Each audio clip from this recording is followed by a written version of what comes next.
Hello everyone, welcome back to our new video from the chapter The Age of Industrialization. Here we are again with our new topic from the chapter and welcome all of you to our channel that is Nagin Group of Studies.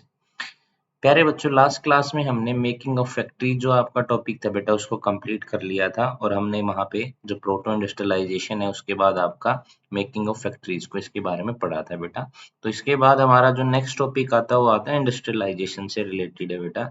Industrialisation की pace से related है जो आपका first part आता है the pace of the industrialization बेटा। तो आज हम जो करने वाले हैं वो आज हम करने वाले हैं the pace of industrial change बेटा, जिसका हमारा होगा पार्ट 1 होगा, जिसमें हम आपका पेस ऑफ इंडस्ट्रियल चेंज करेंगे। इसको वीडियो को अच्छे से समझने के लिए आपको प्रीवियस की जो वीडियोस है बेटा जहां से आपकी स्टोरी स्टार्ट हुई थी कि किसको हमने प्रोटो इंडस्ट्रियलाइजेशन बोला था और किसके बाद हमने फैक्ट्रीज को जिन्होंने बेस माना था इंडस्ट्रियल का उसके लिए हमने प्रोटो इंडस्ट्रियलाइजेशन का कंसेप्ट किया था। उन सब चीजों को आपको एक बार देखना जरूर चाहिए ताकि आपकी अगली वीडियो आपको अच्छे तरीके से क्लियर हो सके।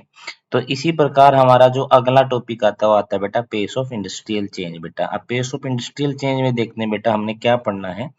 देखिए, सबसे पहले हमारे दिमाग में क्वेश्चन अराइज होते हैं। वैसे पेस ऑफ इंडस्ट्रियल चेंज का मतलब होता है कि भाई किस स्पीड के साथ आपका जो इंडस्ट्रीज है बेटा वो चेंज हो रही है, उनके अंदर डेवलपमेंट आ रहा है, उनमें मॉडर्नाइजेशन हो रहा है, तो उसको हम पेस ऑफ इंडस्ट्रियल चेंज बोलते हैं। तो भाई किस पेस के साथ वो इंडस्ट्रियल चेंज हो रहा है, मॉडर्नाइजेशन हो रहा है बेटा, उसको हम क्या बोलते हैं बेटा, उसको हम बोलते हैं पेस ऑफ इंडस्ट्रियल चेंज बोलते हैं। तो हमारे दिमाग में क्वेश्चन अराइज होते हैं, तो हमारे माइंड हमारा क्वेश्चन करता है कि हाउ रैपिड कितना तेज was the process of industrialisation, भी कितना तेज होना चाहिए प्रोसेस ऑफ इंडस्ट्रियलाइजेशन, और ये किन किन फैक्टर के ऊपर डिपेंड करता है। क्या सिर्फ इंडस्ट्रियलाइजेशन का मतलब हमारा ग्रोथ ऑफ फैक्ट्री इंडस्ट्रीज से रिलेटेड है। जैसा कि मैंने आपको बताया था बेटा, इंडस्ट्रियलाइजेशन में फैक्ट्री अपना एक रोल प्ले करती हैं, लेकिन फैक्ट्रीज को कभी भी इंडस्ट्रियलाइजेशन की हिस्ट्री नहीं बोला जा सकता, क्योंकि जब फैक्ट्री एग्जिस्ट नहीं करती थी उससे पहले भी इंडस्ट्रियलाइजेशन होता था, क्योंकि इंडस्ट्रियलाइजेशन आपकी फैक्ट्री की डेफिनेशन से बहुत ही ज्यादा वाइड और कंसेप्ट है ये बेटा आपका, या का वाइड यूज है बेटा, जिसको हम इंडस्ट्रियलाइजेशन बोलते हैं। हाँ, फैक्ट्री एक रोल प्ले करती है बेटा पेस ऑफ इंडस्ट्रियलाइजेशन में, और जिसमें इंडस्ट्रियलाइजेशन होता है तो फैक्ट्रीज को बिल्कुल भी इग्नोर नहीं कर सकते। तो माइंड में क्वेश्चन जरूर आएगा कि क्या सिर्फ डज इंडस्ट्रियलाइजेशन मीन ओनली, क्या सिर्फ इंडस्ट्रियलाइजेशन का मतलब सिर्फ ग्रोथ ऑफ फैक्ट्री इंडस्ट्रीज से है या कुछ और ग्रोथ से रिलेटेड भी आपका पेस ऑफ इंडस्ट्रियलाइजेशन है बेटा। अब देखो, अब ये कितना होना चाहिए और ये किन-किन, अब देखो इसके अलावा और क्वेश्चन भी राइज आपके माइंड में जरूर हो रहे होंगे। भाई what are the factor on which the pace of industrialization will take place. भाई कौन-कौन से फैक्टर हैं जिनके ऊपर हमारा इंडस्ट्रियलाइजेशन है बेटा वो क्या करता है, डिपेंड करता है। वो भी आपका क्वेश्चन आपके माइंड में हो रहा होगा। तो आगे आता है बेटा first, the most dynamic industry in Britain were clearly metal and cottons. अगर सबसे पहले हम बात करें इंडस्ट्रीज की तो ब्रिटेन, देखो ब्रिटेन की बात चल रही बेटा, इंडस्ट्रियलाइजेशन वहीं से हुआ था, तो इसीलिए हम इंडस्ट्रियलाइजेशन को ब्रिटेन के रिगार्ड में पढ़ रहे हैं बेटा। तो जो मोस्ट डायनेमिक है ना, डायनेमिक का मतलब जो सबसे ज्यादा यूज में थी बेटा ब्रिटेन में, वो क्लियरली या तो मेटल से रिलेटेड थी या फिर आपकी कॉटन से रिलेटेड थी, टेक्सटाइल से रिलेटेड थी। तो मेटल से रिलेटेड भी थी और कॉटन से भी। तो हमारी जो स्टार्टिंग में इंडस्ट्रीज आती हैं जिनके बारे में हम बात करते हैं, उसके बाद हम पेस के बारे में बात करेंगे कि what will be the speed, किस हिसाब से इंडस्ट्रियल चेंज हुआ। तो सबसे पहले the most dynamic industries of Britain were clearly क्या थी बेटा, मेटल्स एंड कॉटन थी बेटा। ग्रोइंग एट रैपिड पेस, अगर हम रैपिड पेस की बात करें, cotton was the leading sector था बेटा फर्स्ट फेज ऑफ इंडस्ट्रियलाइजेशन। ध्यान रखना बेटा, यहाँ पे फेज स्टार्ट हो गए हैं। तो 1840 को हमने फर्स्ट फेज का नाम अगर दिया है, तो ग्रोइंग एट रैपिड पेस पे बात करें तो फर्स्ट फेज में जो इंडस्ट्रियलाइजेशन हुआ था बेटा रैपिड पेस में, तो वो हुआ था स्टार्टिंग में कॉटन का बेटा। तो किसका हुआ था 1840 में, कॉटन का। After that iron and steel industry led the way. उसके बाद अगर किसी दूसरी इंडस्ट्री का माना जाता है तो वो किसका हुआ था बेटा, वो आपका आयरन एंड स्टील इंडस्ट्री का हुआ था। तो 1840 की बात करें तो फर्स्ट फेज में अगर हम देखते हैं बेटा, फर्स्ट फेज में कौन था, तो फर्स्ट फेज में आपकी आती है बेटा आपकी कॉटन आती है, जो कि बेटा आपकी बिल्कुल रैपिड पेस के साथ मानी जाती है, जो कि फर्स्ट फेज में जिनका इंडस्ट्रियलाइजेशन हुआ था वो आपकी क्या थी बेटा, कॉटन थी, किसी सेक्टर में आती है। 1840 में ही अगर उसके बाद अगर कोई किसी दूसरी इंडस्ट्री को देखा जाता है तो वो आपकी इंडस्ट्री थी बेटा आयरन एंड स्टील इंडस्ट्री, जिसने लेड द वे, जिसने आगे रास्ता दिखाया था पेस को, पेस ऑफ इंडस्ट्रियलाइजेशन को। आशा करता हूँ आपको ये दोनों चीजें समझ में आई होंगी। तो आगे चलते हैं। With the expansion of railway. अब क्या होता है, अब एक्सपेंशन ऑफ रेलवे होता है। अब आपको पता है बेटा, जब एक्सपेंशन ऑफ रेलवेज होगा तो जाहिर सी बात है मेटल से रिलेटेड जो इंडस्ट्री उनकी डिमांड बढ़ेगी, क्योंकि आयरन एंड इंडस्ट्री में जो मेटल्स है बेटा, उन मेटल्स में क्या होता है बेटा, उसका रेलवे में इस्तेमाल होगा। रेलवे में अगर इसका यूज होगा तो 1840 में से लेकर and in the colonies from 1860 में रेलवे का एक्सपेंशन हुआ बेटा। तो अब देखो, रेलवे का एक्सपेंशन होगा तो सीधी सी बात है, अगर कोई चीज अपना एक्सपेंशन कर रही है तो क्या क्रिएट करेगी, डिमांड क्रिएट करेगी। अब डिमांड किस चीज की क्रिएट करेगी बेटा, वो डिमांड क्रिएट करेगी बेटा किसकी, आपकी जो आपका जो डिमांड क्रिएट होगा, वो डिमांड आपका क्रिएट होगा बेटा जिस चीज का कंजप्शन उस पर्टिकुलर सेक्टर में होता है उसका। तो अब आयरन एंड स्टील वगैरह है बेटा, इन सब चीजों का, आयरन का और स्टील का इस्तेमाल कहाँ पे होता था बेटा, रेलवेज में होता था बेटा। आयरन का मेटल से रिलेटेड जो होता है बेटा। तो 1840 में और 1860 में बेटा एक्सपेंशन हुआ रेलवे का इंग्लैंड के अंदर। तो इस एक्सपेंशन से क्या हुआ, डिमांड फॉर आयरन और स्टील की बेटा इंक्रीज रैपिडली, ये दोनों इंक्रीज होने लगी बेटा रैपिडली, तेजी से बढ़ने लगी, क्योंकि उसमें ह्यूज अमाउंट की डिमांड होती थी बेटा जब किसकी बात आती थी, रेलवे की बात आती थी।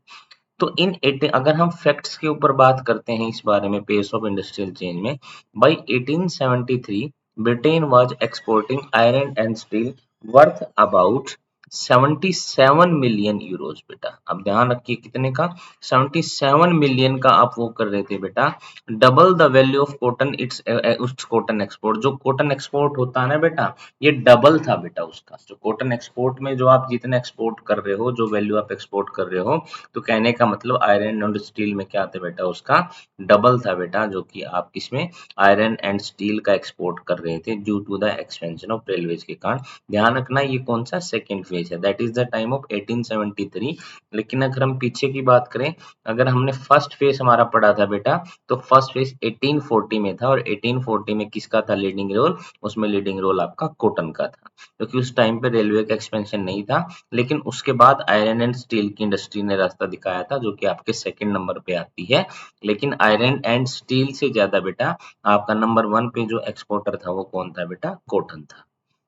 अब 1860, क्योंकि अब 1840 के बाद अब 1840 से 1860 तक रेलवे का एक्सपेंशन हुआ, तो सेकंड फेज में बेटा किसकी डिमांड इंक्रीज हुई, आयरन एंड स्टील की, जिसने double the value of cotton export को क्या किया बेटा, डिफरेंट पार्ट में क्या किया बेटा, इसको एक्सपोर्ट किया, जो कि आपकी कॉटन एक्सपोर्ट्स का डबल था।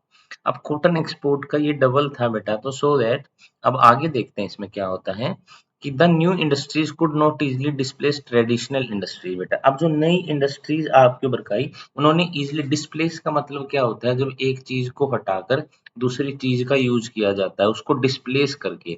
जैसा कि आप साइंस में भी पढ़ते हैं बेटा, डिस्प्लेसमेंट रिएक्शन आती है, जहाँ पे जो मोस्ट रिएक्टिव रिएक्शन होती है, मोस्ट रिएक्टिव जो मेटल वगैरह होती है, कंपाउंड होता है, वो लेस रिएक्टिव को डिस्प्लेस कर देता है। मीन जब एक को हटाया जाएगा, जब दूसरा उसमें अपनी जगह ले लेगा, उसको डिस्प्लेसमेंट बोलते हैं। तो नई इंडस्ट्री जो थी आपकी, not easily displace traditional industry, इन्होंने इजिली बेटा उसको आपको डिस्प्लेस नहीं किया, बल्कि even at the end of the 19th century, less than 20% of the total workforce was employed in the technologically advanced industrial sector बेटा।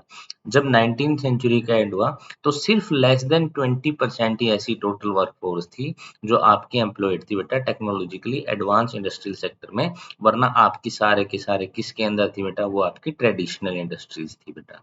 तो ये भी एक बात सोचने की है कि भाई जब एक आपके बाद अब रैपिड इकोनॉमिक ग्रोथ हो रहा है, उसके साथ साथ आपका इंडस्ट्रियल का पेस भी चेंज हो रहा है। उसके साथ साथ अब देखो 1840 से और 1870 तक हमारा रेलवे का एक्सपेंशन हुआ, तो अब रेलवे का भी आगमन हो गया था, रेलवे भी आ गया था बेटा। अब रेलवे के आने के साथ साथ अब उसमें भी क्या है, आपका एक्सपोर्ट बढ़ना स्टार्ट हो गया था। फिर भी जो नई इंडस्ट्रीज है बेटा, उन्होंने इजिली डिस्प्लेस नहीं किया किसको, ट्रेडिशनल इंडस्ट्री को। जबकि 19th सेंचुरी में लेस देन 20% जो टोटल वर्कफोर्स थी बेटा, वही एम्प्लॉयड थी जो कि टेक्नोलॉजिकली एडवांस इंडस्ट्रियल सेक्टर से बिलोंग करती थी। बाकी सब किसके अंदर एंगेज थे बेटा, सारे के सारे एंगेज होते थे ट्रेडिशनल इंडस्ट्रीज में। तो अब इसमें हमने क्या क्या पढ़ा बेटा, इसमें हमने पढ़ा एक तो, एक बार रिवाइज कर लेते हैं। सबसे पहले हमने पेस की बात की, तो पेस में जो बात आती है बेटा, सबसे पहले हमारे दिमाग में दो क्वेश्चन अराइज हुए थे।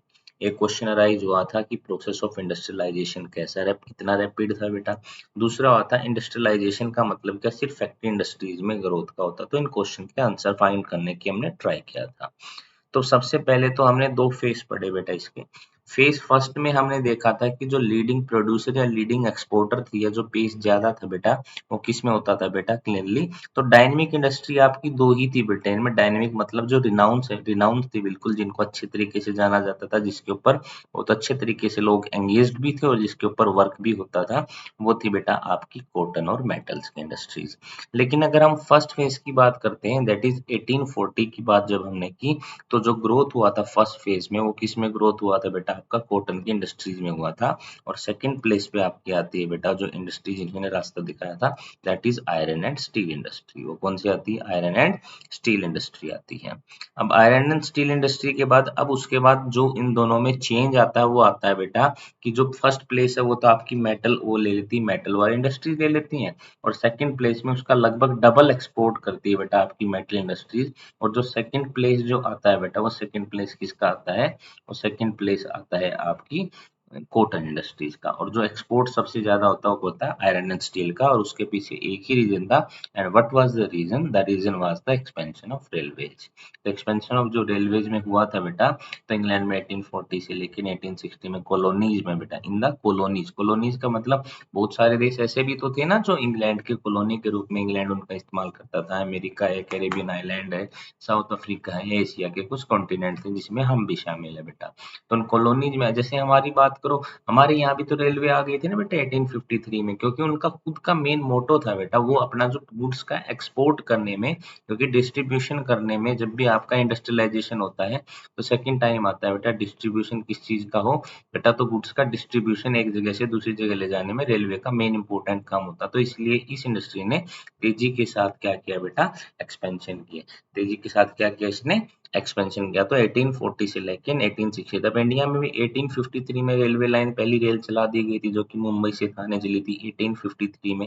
तो अब जो कॉलोनीज में भी रेलवे का एक्सपेंशन हो रहा था और ये खुद भी अपना रेलवे का एक्सपेंशन कर रहा था, तो आयरन एंड स्टील ब्रिटेन में तो यूज होता ही होता था, लेकिन इसका एक्सपोर्ट इसकी कॉलोनीज में भी होना स्टार्ट हो गया था, क्योंकि वहां पे भी इनका मेन मोटो था डिस्ट्रीब्यूशन ऑफ गुड्स में अपना रोल प्ले करना। तो वहां पे भी इन्होंने अपना डिस्ट्रीब्यूशन में रोल प्ले किया था और वहां पे भी एक्सपोर्ट होना स्टार्ट हो गया था, जो कि हमने पढ़ा था। तो डिमांड ऑफ आयरन स्टील की इंक्रीजिंग रैपिडली इंक्रीज हुई थी। 1873 में अगर हम देखते हैं, जो एक्सपोर्ट आयरन एंड स्टील का हुआ था 1873 में, वो कॉटन एक्सपोर्ट का डबल था बिल्कुल। तो इस प्रकार हम बोल सकते हैं सेकंड फेज में अब जो फर्स्ट प्लेस कॉटन के एक्सपोर्ट का था, अब उस फर्स्ट प्लेस को आयरन एंड स्टील ने ले लिया था। और आयरन एंड स्टील को क्या किया जा रहा था बेटा, एक्सपेंड। अब देख सकते हो आप एशिया की तरफ भी जा रहा है, साउथ अफ्रीका में भी, अमेरिका में भी, सब जगह किसका, आयरन एंड स्टील का हो रहा है। और जो नई इंडस्ट्रीज है, सेकंड बात ये थी बेटा, नई इंडस्ट्रीज ने इजिली जो आपकी ट्रेडिशनल इंडस्ट्रीज है उनको डिस्प्लेस नहीं किया था। End of the 19th century तक भी 20% लोग वर्क फोर्स आपकी ऐसी थी जो वर्क फोर्स किसे, टेक्नोलॉजिकली एडवांस सेक्टर में जो वर्क करते थे। बाकी 18% 80% जो व्यक्ति थे वो कहाँ पे लगे हुए थे, ट्रेडिशनल वर्क फोर्स में लगे हुए थे। कहाँ पे लगे हुए थे, ट्रेडिशनल वर्क फोर्स में लगे हुए थे। तो इस तरीके से हम बोल सकते हैं बेटा, ये आपका आपका फर्स्ट फेज था बेटा, जो आपका रिलेटेड है किससे, एज ऑफ इंडस्ट्रियलाइजेशन से। तो ये आपका पहला पार्ट था जो था आपका पेस ऑफ इंडस्ट्रियलाइजेशन का। इससे नेक्स्ट वाली वीडियो जो आएगी बेटा, हम उसमें इसका नेक्स्ट पार्ट, पार्ट नंबर 2 पढ़ने वाले हैं, जो कि आपका होगा बेटा एज ऑफ इंडस्ट्रियलाइजेशन का the pace of industrial change part number 2। तो इस प्रकार हमारा जो फर्स्ट पार्ट होता है पेस ऑफ इंडस्ट्रियल चेंज का, वो यहाँ पे एंड होता है। उसके बाद हम पेस ऑफ इंडस्ट्रियल चेंज का नेक्स्ट वीडियो में पार्ट नंबर 2 पढ़ेंगे।